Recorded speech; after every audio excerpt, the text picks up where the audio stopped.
Namaskar and welcome to Sansad Television. I am Vishal Dahiya and you're watching our show Perspective, where we bring you detailed analysis of key national and international issues. Today, we're going to talk about the 5G era or the 5G rollout in India. Prime Minister Narendra Modi inaugurated the 5G services in India on Saturday, marking the beginning of the use of next generation network in the country. Now, the 5G services will be rolled out in a phased manner. The 13 cities where 5G networks will be launched first include Ahmedabad, Bengaluru, Chandigarh, Chennai, Delhi, Gandhinagar, Gurugram, Hyderabad, Jamnagar, Kolkata, Lucknow, Mumbai and Pune. Now, 5G technology will offer a wide range of benefits to the common people, such as seamless coverage, high data rate, low latency and highly reliable communications as well. Now, it will also help in real-time monitoring of disasters, precision agriculture, minimizing the role of humans in dangerous industrial operations and also delivery of critical services. So to further understand all the details of this 5G rollout or this inauguration of 5G services, how it will impact us in our daily lives and also in the enterprises sector, we have with us a distinguished panel of experts. Let me first introduce them to you, beginning with, we have Mr. A.K. Tiwari joining us here in the studio. He is a member of Digital Communications Commission in the Department of Telecommunications. Welcome, Mr. Tiwari, to Sansad TV studios. We're also joined by Mr. Shubhmay Bhattacharya. He is the consulting editor with the Business Standard, and Vimal Vakhluji is also joining us, former chairman and MD of TCI, that is Telecommunications Consultants India Limited. Welcome, both of you gentlemen as well. Let me begin with you, Mr. Tiwari, since you're there at the event where Prime Minister Modi inaugurated 5G services in India. If you could give us a ringside view of what transpired there and also the journey from 2G to 5G. Yeah, during the this launch of this 5G for the country, Honorable Prime Minister mentioned that it is a historic date. So, I mean, we have traveled all the way right from the electromechanical exchanges to this era, which is beginning today from the 1st October, that is 5G. So, every generation, next generation is basically, for the user perspective, is increased data rate, increased speed and better experience, user experience. That is the main perspective.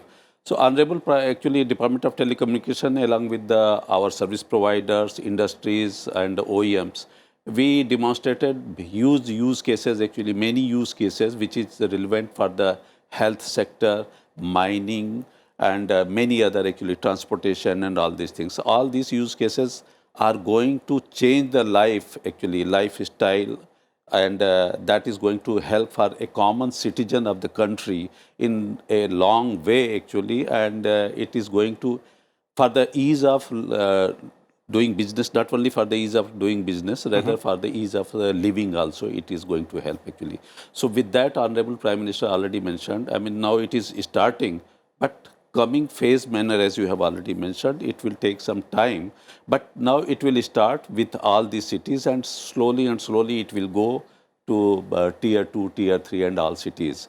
And today, with the industry partners also, many of them has already mentioned that by the year end of this year and next year, sizable amount of the network will be rolled out in the country. Okay. Yeah. So, it will be a phased, rollout, as I was also pointing out earlier. 13 major cities in the first phase, and then, in these cities also, first few metropolitan cities will be focused upon, and then the towns and cities and rural areas as the service providers go ahead. Mr. Vimal Vakhlu, I'd like to bring you in here. One question which everybody wants to know, and I understand, is what changes will the 5G services bring in our daily life? As in, what changes for the common man, common citizen of this country?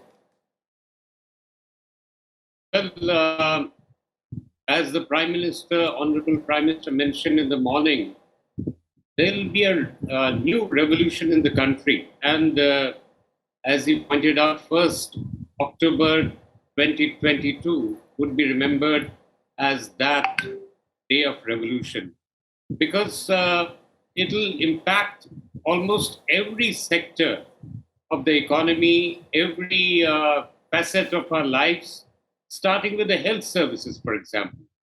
I mean, it's going to bridge that gap, which we have a serious deficit in this country of trained professionals. Like there is an acute shortage of doctors. It will enable telemedicine in a big way and also enable other services from the medical perspective, including robotic surgery. Specialist sitting in Delhi can perform surgery on a patient maybe in a far area in Andhra, Orissa, or maybe Northeast. It's all enabled. Next, agriculture, with precision agriculture, even the farmers are going to get benefited in a big way. I mean, once this service is enabled in a big way. And education, I think that's a major transformation. There'll be a revolution in the education sector when we have services like extended reality, I mean, the augmented reality and the virtual reality, with immersive learning. It's going to really transform learning in this country. And some use cases were demonstrated today also. But it can go much deeper as well. Coming to the energy sector, for example, the smart grids in a big way will be enabled so that dynamically the loads can shift, and that will ensure stability in energy transmission. And besides that, the governance, we already have taken a lot of steps. Say, for example, for the toll bridges, we ensure that there is an automated way of collecting revenue. But many times we have noticed that people have to wait in queues still. So once this latency is reduced, there is every possibility that all these services will become instant, so that nobody has to wait in queues at the toll post and all that. That is for the governance part. For taking it further, the emergency response system, it'll become more, you can say, responsive to all that. Smart cities, for example. Smart cities will be impacted in a big way from the perspective of, say, air quality management, mobility inside them, the water management, the waste management. All these aspects can be taken care of. Financial inclusion. Okay. I mean, of course, already a lot of steps have been taken, but this will enable it further. And Industry 4.0, that will come. Okay. Will get deeped. I mean, it'll sort of spur a growth in the manufacturing sector, as it is. The manufacturers all over the world, Okay. they are looking at alternative destinations, realizing in a particular country. Now, many people want to come to India, and government is providing them an enabling platform. Indeed. And this will be one of the things which will enable that process as well. Indeed, Despite indeed. that Whole gamut of security and service, safety. whole I mean, gamut of the list services is and long. sectors there, I do- Mr. Vaklu, you're right. When we look at the opportunities in terms of where the 5G services or the rollout of 5G services can benefit us. And of course, we'll come to the individual part also. But let me first bring in Shubhmoy here. Shubhmoy, when we are talking about 5G today, and you've been keeping a close watch from 2G to 5G, if you have to look at this journey from your perspective, how did it happen? That's one part. Also, in terms of, it's just not about services, it's about, the spectrum allocation and the way things happened as well. In addition to that, when we're talking about the benefits or the use of, 5G services in various areas, then what do you think are the key benefits there?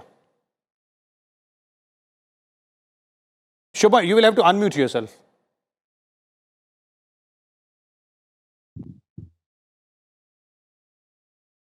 The key benefits are something which Mr. Tiwari so eloquently pointed out, and so did Mr. Vaklu. So that I'll sort of just say that I more or less endorse what they said. You talked about the journey from 2G to 5G, and it's been a very interesting journey for us. Remember, this is a journey that we started out somewhere around the mid 90s, and then accelerated till 2005-6, then sort of got caught up in a couple of problems, and then again found our way back and have gone past 4G to 5G. So, but whatever it is, in a span of less than 30 years, India has traversed a telecom journey as a developing country, which other countries have taken far longer time to go through. And I think that itself is something to be very pleased about. That we more or less, even if we have, as Mr. Mukesh Ambani was saying, that we arrived late, but we have arrived now to be possibly be one of the first markets where 5G is going to be big. And that I think is something to be feeling pleased about. Okay. The significant thing that 5G will do is, let me draw an analogy with what's happening in a sector like, say, energy. Lots of times we talk about the cost of energy being a constraint in our growth. Our monthly inflation data, our monthly cost of living index, everything basically looks at energy as how much the rising energy costs is affecting the people's ability to move up their standard of living, because it's so inextricably linked to their lives. Telecom has started playing a similar role. And going by what Mr. Tiwari is saying, what Mr. Vaklu was saying, in terms of the huge penetration powers of 5G into everybody's life, we shall be seeing two things. First of all, the role of telecom as a very significant intervener in everybody's lives. That's one. And for that to happen, the fact that we are at a very reasonable cost of spreading the telecom is something which is to be very pleased about. Today, the Prime Minister also talked about the fact that we are one of the lowest cost telecom services provided in the world. And I think that provides the advantage to bring in the 5G. In fact, the very fact that companies today are looking at possibilities of expansion of 5G services, the entire bouquet of services, first for 13 cities and then other cities down the line, means that they will be laying out telecom, these additional services, at prices which are comparable to today. It will not be a sudden change. That's one of the most important things for people to feel assured about. That they will get a sort of a revolutionary change in some of the data services that is on offer, but will not be at revolutionary rise in cost. Okay. So that is a perspective which I think needs to be brought in, and I think that's something to feel rather pleased about, that even at the cost that we're talking about, going at slightly more, we will be able to bring in telecom, change mattresses to people's life. Okay. So that's where I'll put my first comment. Okay. That's a very interesting perspective, Shubhmoy, and that also brings a bit of a clarity as to what kind of changes are we looking forward to, what kind of changes can we see. But Mr. Tiwari, let's also do a bit of a comparative analysis here and try and understand where we stand, because the way 5G has been rolled out, or the timing of the 5G rollout, also kind of best practices which are happening across the globe in terms of dealing with 5G technology or deriving benefits from 5G technology. What is it that we know, and how are we trying to implement those best practices? See, actually, the things which are being emerged from this 5G is use cases. As in the 4G, there was, after the deployment of 4G rolled out completely, you might be remembering that 4G, to begin with, it was just a data service to the customers actually.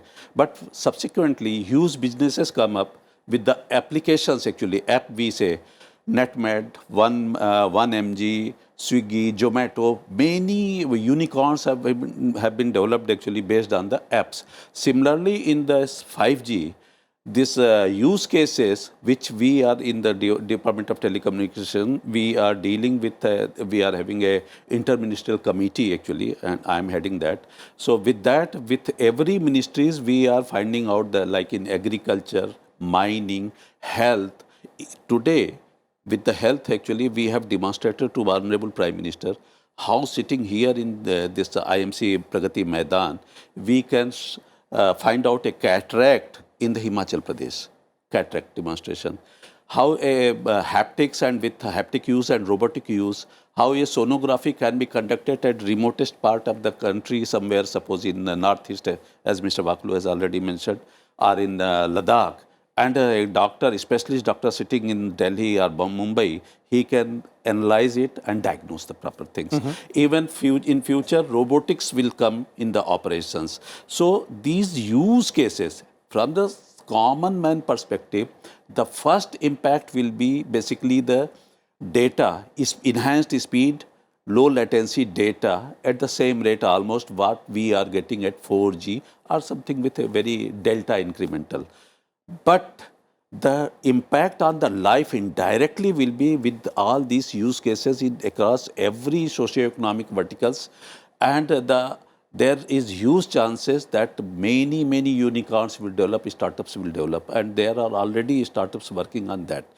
Secondly, so far at 4G era, India was only a consumption market, but as Honorable Prime Minister has already indicated, now the entire pavilion, around 200, more than 200 OEMs are demonstrating their products, homegrown indigenous product, which is developed in India. So now we are capable not only to give this thing consumption for the India domestic, so it will reduce the import burden.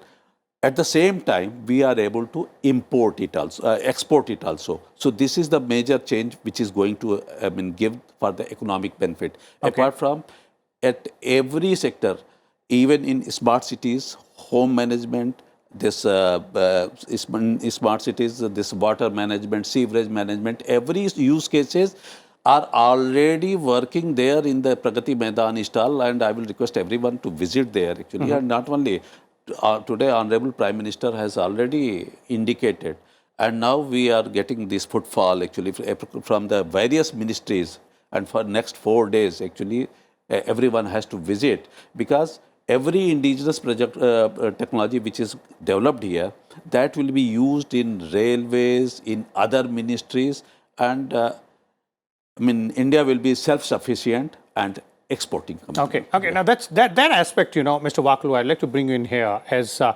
Tiwari is pointing, and the Prime Minister also highlighted during his address at the launch. It's not just about being the consumer's market. The next step is being a developer's market, being an innovator's market, wherein we become the solution providers, not just the service providers. Well, there's one thing you might have noticed, that all the international companies have got their shops in India who are involved in the development of various products. But unfortunately, all the IPs are with these companies. Now, there is a awareness gradually developing, which we have been advocating for a long time, that there should be an attempt at indigenous development. Some companies from India should take this initiative of helping the developers here, motivating the developers here to do it indigenously, so that we have our own IPR. And besides that, with the proper fab available, the testing facility.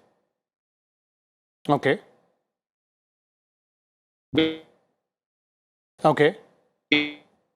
Acted here and investing in a big way, and Industry 4.0, there is a possibility that India can become a big hub for development of various products, and also at the same time a big exporter, as Mr. Tiwari has pointed out.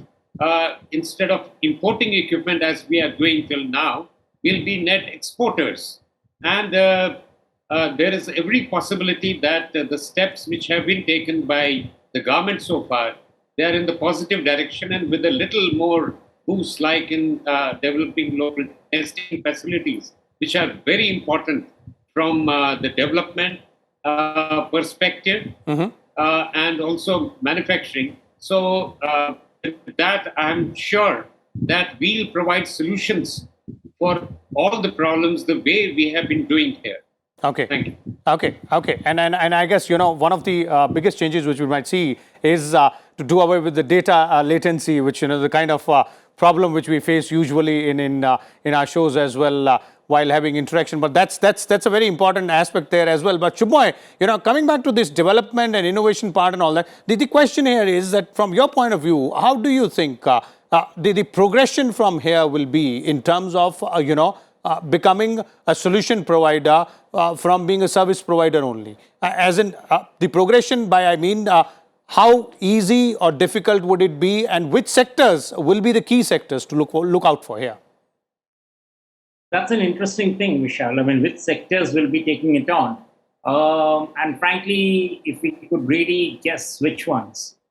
There's education, there's health, there's the rural-urban divide, there's the city level urbanization issues.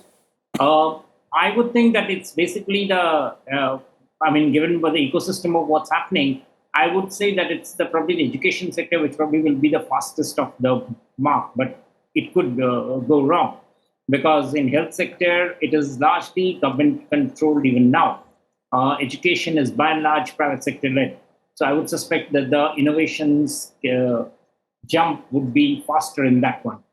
But that's something that we could talk about later.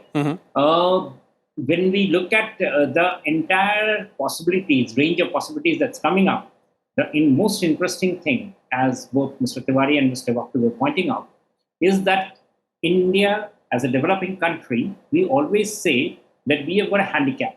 The technology comes to us late. It's developed somewhere in other developed countries, and then we pick it up and try to modify it to our abilities. In the case of 5G, we are starting out without any of that handicap. The best of companies are here. The best of technology is here. India is rapidly cleaning up the policy cobwebs to ensure that 5G gets all the support that it needs and all the benefits that it needs is made available to the entrepreneurs. So this should actually be a nice test case to see how fast Indian entrepreneurship becomes a global global nursery, and how much of the telecom, the benefit, the changes, the new innovations that come along, which is essentially what will be 5G's best bet, become products which can be sold globally. Indeed. And once that starts happening, I think that will be a very big change in the way the Indian marketplace is looked at, the technology quotient is looked at in India, the possibilities that India can create, which have still now been talked of in terms of possibilities in various sectors, actually become real-life demonstrations, real-life products which are picked up by others. So, for instance, we were not the first movers in defense, we were not the first movers in railways, we were not the first movers in steel technology, but we definitely can, and possibly that's what I take from what Mr. Tiwari and Mr. Vaklu were saying, we can be the first movers in adoption of 5G technology in a range of applications, not just for India, but across the world. And that, I think, will be what we shall be looking out for very keenly from here now. Indeed. Yes, indeed. And the pace of that adoption to newer technologies and their implementation might eventually end being the game changer, which we all are referring to as far as 5G services are concerned. Thank you so much, Shubhoy there, Mr. Vaklu and Mr. Tiwari also for sharing your views and insight. As our experts were pointing out, clearly the 5G technology, the inauguration of 5G services, the rollout is opening up a whole new world of opportunities, not only for the general telecom consumers, specifically in terms of high data speeds or low data latency, better communication services, but also in the enterprise sector, where there are a number of opportunities waiting for us to go ahead and use these services and bring in better results. We'll keep a close watch on all the developments here on the 5G technology front and various other aspects as well, and come back to you with a new topic. Till then, keep watching Sansad Television. Thank you.